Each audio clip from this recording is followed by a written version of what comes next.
राम राम मंडळी, कशी आहे? तर चला, आपल्या छोट्याशा मिनी ब्लॉगमध्ये तुमचं स्वागत आहे. छोटासाच आहे पण छान आहे.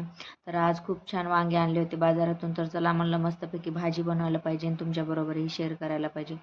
तर आम्हाला कोणालाच लाल तिखट आवडत नाही, तर आम्ही जास्त हिरव्या मिरच्याच्याच भाज्या वगैरे बनवत असते. तर मग मस्तपैकी वांगे वगैरे कट केले ते, आणि चला मग शेंगदाण्याचा कुट्टा आणि थोडे मसाले आणि कोथिंबीर वगैरे टाकून थोडं पाणी टाकून मिक्स करून घ्यायचं. आणि मग मस्तपैकी असे भरून घ्यायचे. एकदा भरून घेतल्यावर मग छान लागते. आणि मस्त तेल कडकडीत होऊ द्यायचं आणि त्याच्यामध्ये मग थोडी मोहरी वगैरे टाकायची.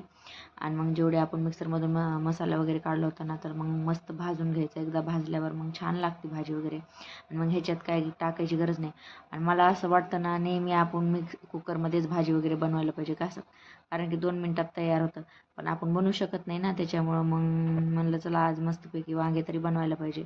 आणि मग जेवढा मसाला वगैरे असतो ना, मग सगळं त्याच्यामध्येच टाकून घ्यायचं.